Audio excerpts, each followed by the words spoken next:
Bonjour chers frères et sœurs. Ce matin, nous allons poursuivre simplement l'enseignement déjà fortement entamé par le pasteur Baptiste concernant donc les dons de l'Esprit, la mise à disposition des dons pour l'utilité commune dans l'Église. Nous avons dimanche dernier examiné le texte notamment de Matthieu 25, plus particulièrement le texte concernant la parabole des talents. Nous allons essayer de poursuivre cette figure que nous avons dans la parabole des talents ce matin, mais je vais mettre tout ceci à propos en vous proposant une lecture nouvelle dans cette même perspective, qui est le chapitre 12 de Romains, à partir du verset 3 et concrètement du 3 à 13. L'Épître aux Romains, chapitre 12, versets 3 à 13. Je vais lire le texte pour nous tous, pour que la compréhension soit commune. Je lis mon texte en la version Nouvelle Bible de Second.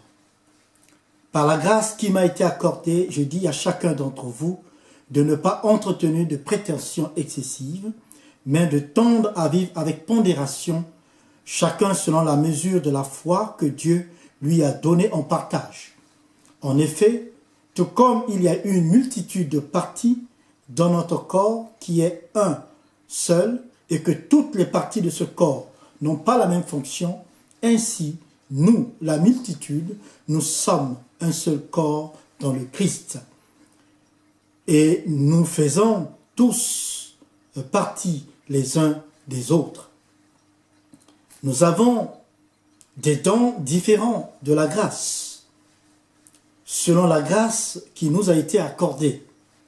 Si c'est de parler en prophète, que ce soit dans la logique de la foi, concrètement dans l'analogie de la foi, si c'est de servir, qu'on se consacre au service, que celui qui enseigne se consacre à l'enseignement, celui qui encourage à l'encouragement, que celui qui donne le fasse avec générosité, celui qui dirige avec empressement, celui qui exerce la compassion avec joie. Que l'amour soit sans hypocrisie. Ayez le mal en horreur, attachez-vous au bien. Quant à l'affection fraternelle, soyez pleins de tendresse les uns pour les autres. Soyez les premiers à honorer les autres. Ne soyez pas paresseux, mais empressés. Soyez fervents d'esprit. Servez le Seigneur comme des esclaves. Réjouissez-vous dans l'espérance. Endurez dans la détresse. Réjouissez-vous dans l'espérance. Endurez dans la détresse.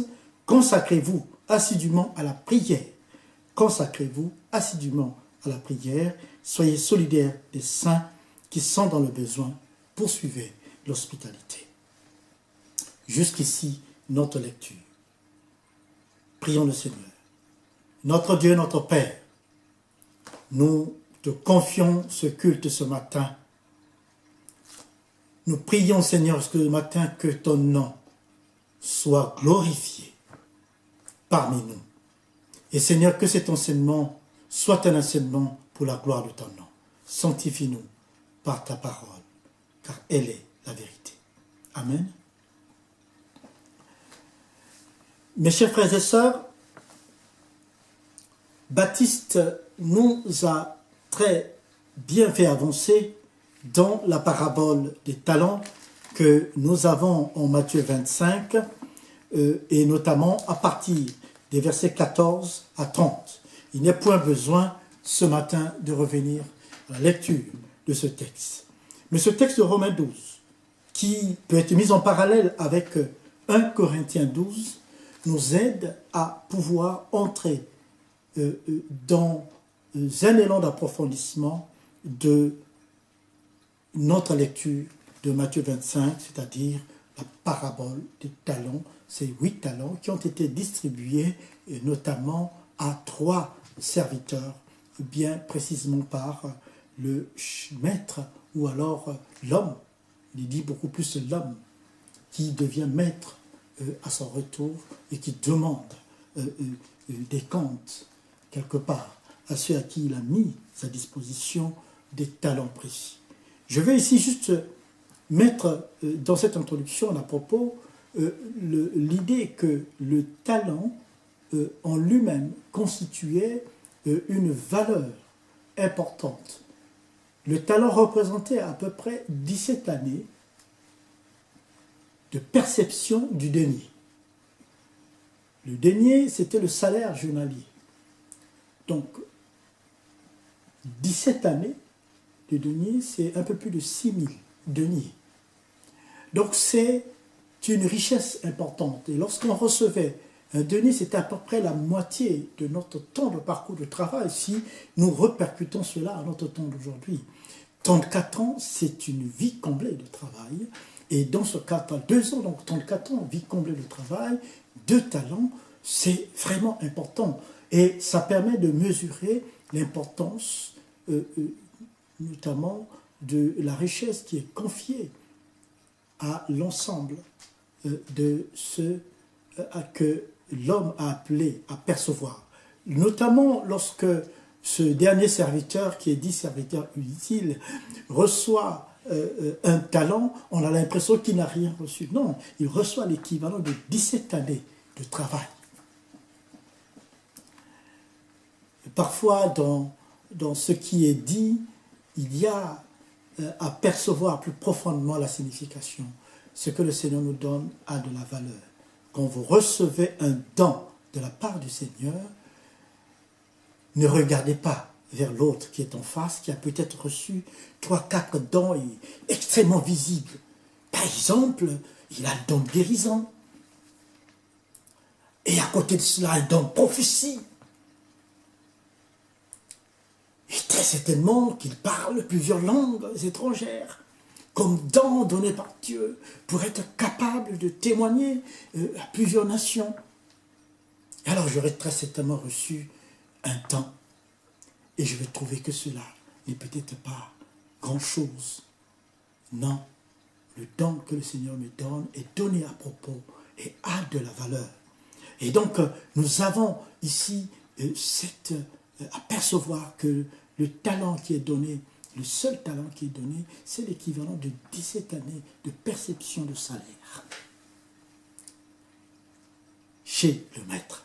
Et c'est important d'avoir tout ceci en esprit quand nous parlons de talents. Et que lorsque nous comprenons que quelqu'un a reçu 5 talents, selon la grâce, l'immensité de la grâce, nous avons ici, mais nous avons des dons différents de la grâce, selon la grâce qui nous a été accordée.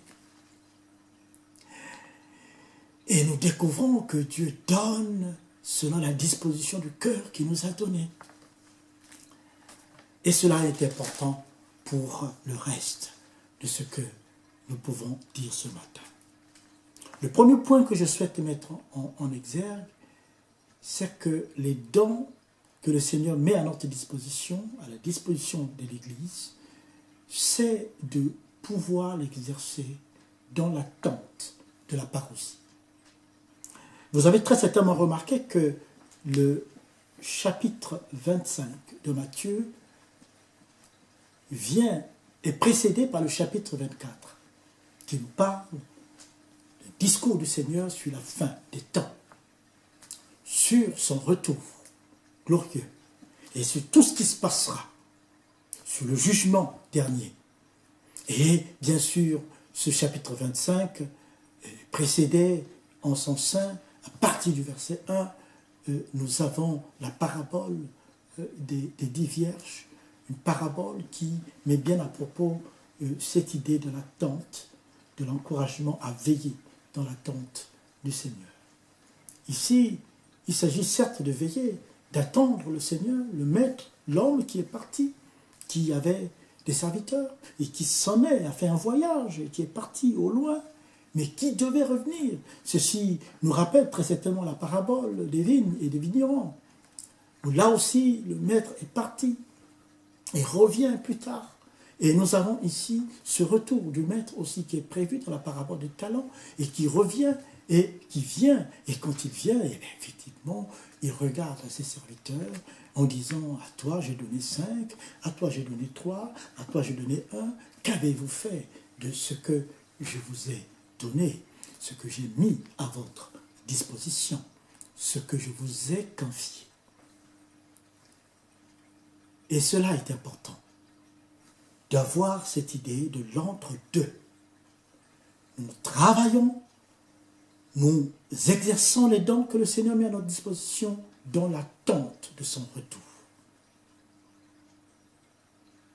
Mais il est clair, et c'est la fin de cette parabole de Matthieu 25, c'est que le Seigneur viendra et qu'il donnera des ordres bien précis.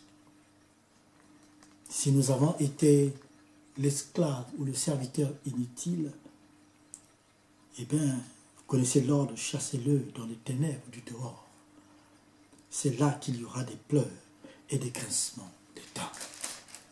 Le serviteur inutile est très certainement celui qui n'est pas en phase avec son maître. C'est le deuxième point que je souhaite ici aborder.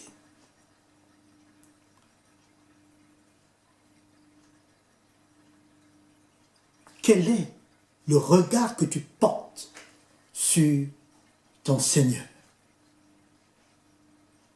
Comment le considères-tu? Quand tu vois le Christ, ton Seigneur, que vois-tu en lui? Nous savons dans la parabole des talents que celui qui avait reçu un talent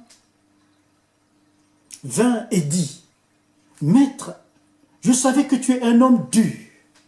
Tu moissonnes où tu n'as pas semé, et tu récoltes où tu n'as pas répandu. J'ai eu peur, et je suis allé cacher ton talent dans la terre. Le voici, prends ce qui est à toi. »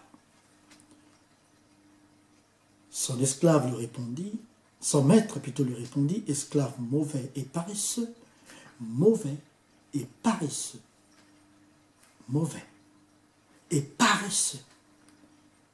Tu savais que je moissonne où je n'ai pas semé et que je récolte où je n'ai pas répandu.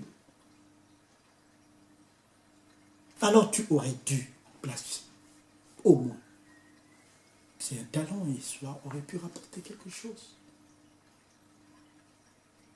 Mais il était même incapable de penser cela. Tellement que le regard qu'il avait du Seigneur, son maître, était un mauvais regard. Nous devons chacun veiller à la théologie, à la vision que nous avons de Dieu, du Dieu trois fois saint qui est Père, Fils et Saint-Esprit, pour que notre action en tant qu'enfant de Dieu soit une action qui soit bonne, qui plaise au Seigneur et qui rende gloire au Seigneur. Sinon, nous serons comme ce serviteur inutile, ou un peu comme ce fils de la parabole dit, qui est la parabole du Père miséricordieux, mais dit parabole de l'enfant prodigue, en raison de la prodigalité, mais la prodigalité n'est pas le sens de cette parabole. C'est le cœur miséricordieux du Père dans cette parabole. Et il y a ce fils aîné qui vit dans la maison, qui est dans la maison, qui ne comprend pas qu'il avait tout avec le Père, qui n'osait même pas demander. Et lorsqu'il voit que lorsque son frère qui était parti, qui a dilapidé ses biens, revient dans l'humilité et reçu par le même Père qu'il a rejeté, qu'il avait rejeté naguère. Mais quand il revient, il reprend sa place, il rentre dans la joie de son Père. Son Père l'accueille et fait une fête. Et ce fils aîné est choqué par l'attitude du Père. Et il n'est pas content de ce retour de son frère. Il n'est pas content de ce que le Père a fait. Et on peut comprendre que parfois nous pouvons être là, vraiment à côté de la présence de Dieu sans vraiment en bénéficier, sans connaître vraiment le bénéfice de cette présence. Et ce serviteur était comme cela, il était là, il était serviteur d'un maître, mais il ne voyait ce maître que comme un homme méchant, un homme peut-être extrêmement trop rigoureux, mais méchant, qui moissonne là où il n'a pas semé, et qui vient prendre le produit que lui-même n'a pas semé. Et voilà comment il juge le maître. Celui-là qui prend, auprès de qui il travaille, et qui lui donne ce qui est important, ce talent. Il ne voyait pas les 17 années de travail que représente ce talent et ce qu'il pouvait en faire. Il n'avait qu'une seule vision, c'est que mon maître est méchant. Mais voilà que le maître lui rappelle que c'est lui qui est méchant. Il a un cœur qui est mauvais.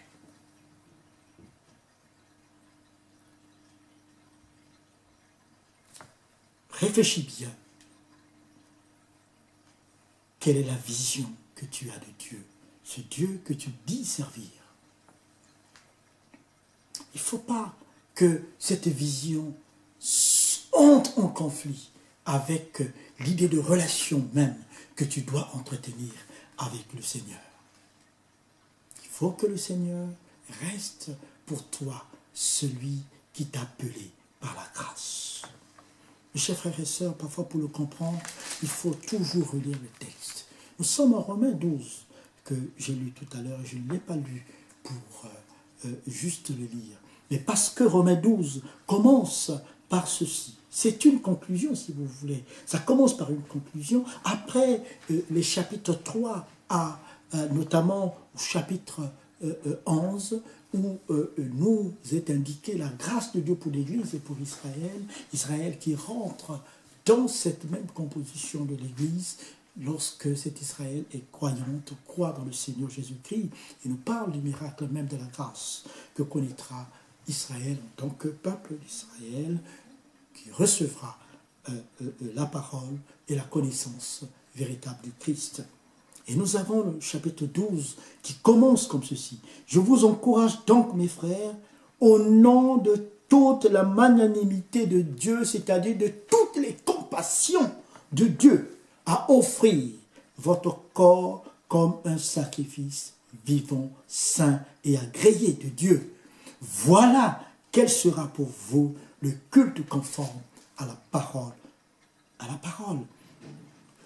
C'est-à-dire un culte logikos qui est conforme à la volonté de Dieu, à la pensée de Dieu. Il faut que nous fassions ce qui est conforme à la pensée de Dieu. Notre même regard de Dieu doit être conforme à ce qu'est Dieu dans sa parole. C'est très important. Alors, nous pourrons être comme ces deux autres serviteurs qui, eux, ont bien compris. Celui qui a reçu 5 en a fructifié. Il en a eu 5 de plus. Celui qui avait eu 3, on a eu 2, on a eu 3 de plus. Eh bien, et vous entendez ce que dit, entre dans la joie de ton maître. Notre but, c'est vraiment d'être de ceux qui entreront dans la joie de leur maître. C'était important que nous puissions mettre un regard sur ce point-ci.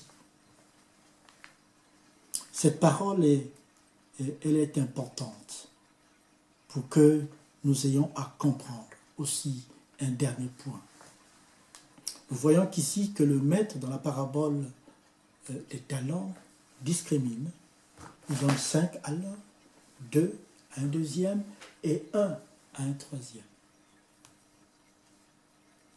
Et nous pouvons nous demander pourquoi on donne seulement à un, et puis un autre 2, et puis un autre 5. Pourquoi est-ce que celui-ci reçoit 5 et l'autre 2, et puis un autre 1 seul? Je vais déjà dire que nous pouvons le remarquer dans l'Église nous-mêmes, qu'il y a des membres dans l'Église qui ont parfois plusieurs dons, plusieurs capacités, qui s'expriment. des dons et des capacités qui font qu'on voit qu'ils sont immensément dotés. Et d'autres qui sont peut-être peu dotés, mais sont dotés. Et chacun est doté de quelque chose. Et cette assurance, nous l'avons dans la parole de Dieu. Que nous avons tous reçu quelque chose de la part du Seigneur. Que j'en reçoive 5, 2 ou 3, j'ai une responsabilité quant à la gestion de ces dons. Et je voudrais que ce matin, dans ta méditation, là dans le culte et quand tu rentres chez toi, que tu aies vraiment à l'esprit que c'est par amour, c'est en raison des compassions de Dieu que tu as à te donner au Seigneur. Et pour exercer, en raison même de cette compassion, le don que le Seigneur t'a donné, ou les dons que le Seigneur met à ta disposition, te donne. Il te les donne. Et vous verrez que dans la parabole, nous avons que lorsqu'il rend compte, il ne leur dit pas, ah, puisque vous en avez fait 10, redonnez-moi les 10 que vous avez. Ça veut dire que le don est vraiment donné. Ce qui est mis à notre disposition nous est vraiment donné pour le bien de l'Église. Et le Seigneur ajoute, si nous travaillons, si nous sommes fidèles, si nous travaillons, nous rendrons compte. Nous rendrons compte. Et ça, c'est important d'avoir ceci à l'esprit. Nous rendrons compte des dons que nous avons reçus. Est-ce que des dons que je reçois de la part du Seigneur ou que j'ai reçus de la part du Seigneur, je fais ce que le Seigneur attend de moi? Est-ce que des dons que tu as reçus de la part du Seigneur ou que du don que tu reçois de la part du Seigneur, que le Seigneur a mis à ta disposition, tu fais ce que le Seigneur attend de toi? Que ces 3 points soulevés ce matin, l'attente du Seigneur, de son jugement, qui est le temps de l'exercice des dons. Exerçons les dons avec excellence. Ne soyons pas le serviteur paresseux, mauvais, comme dit son maître, qui est le serviteur inutile. Et celui-ci est jeté au dehors. Il est comme ce sarment qui est attaché, qui est, oui, planté sur le cep, mais qui ne reçoit pas. Parce qu'il n'est pas dans la présence. Il n'est pas dans une relation avec son maître. Et qu'il juge sévèrement, alors que c'était lui qu'il devait recevoir tout ce qui est nécessaire, tous les nutriments nécessaires pour exceller et abonder en grâce. Abonder en grâce, car le don, il est donné par la grâce. Il est un don de la grâce. Et c'est pour ça qu'on a l'expression charis, qui est un don de la grâce et qui met bien ici l'idée de la grâce.